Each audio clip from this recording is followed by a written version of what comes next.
L'économie planifiée, qui était le fondement du système soviétique, s'est effondrée. Mais l'économie de marché ne fonctionne pas encore.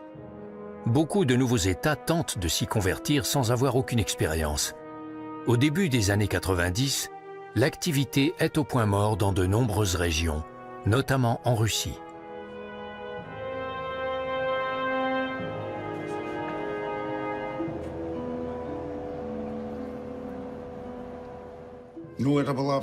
C'était une tâche absolument gigantesque.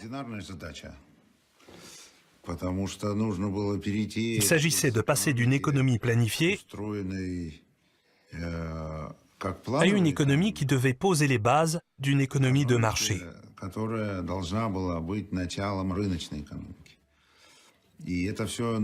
Et tout ça, il fallait le faire en même temps que ce que les gens vivaient. La méthode choisie par la Russie pour privatiser son économie semble directement inspirée de Lénine. Chaque citoyen reçoit sa part du patrimoine national, des usines et des kolkhozes créés sous l'ère socialiste. On distribue des bons, des actions.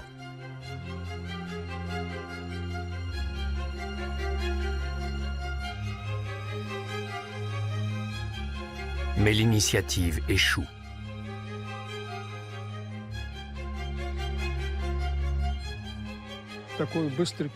Entrer aussi rapidement dans un conte de fées, cela n'arrive que dans les contes de fées. Dans la réalité, c'est impossible.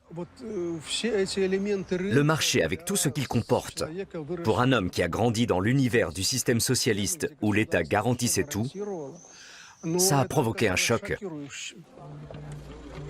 Les anciens citoyens soviétiques ne savent pas quoi faire de ces bons. Ils ne comprennent pas leur valeur. Ils les donnent ou les échangent souvent contre des biens de consommation courante. Ou alors ils investissent dans des fonds sans savoir ce qui se cache derrière.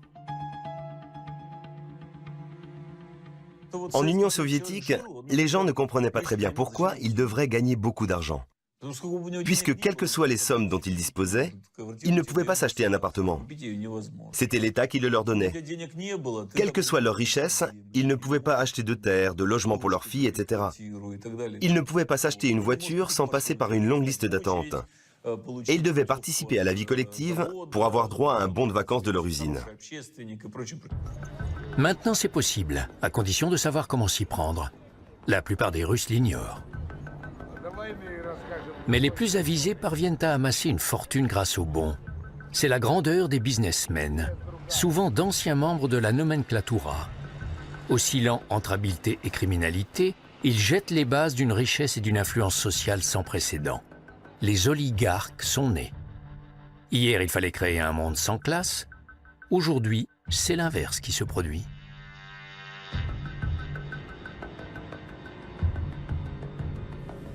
Ce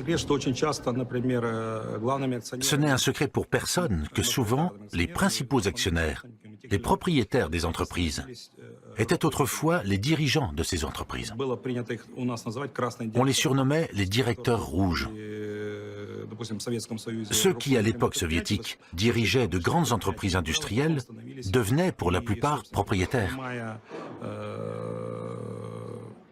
Ils connaissaient très bien la structure de leur établissement. Ils profitaient de la privatisation et très souvent, ils les achetaient pour quelques kopecks.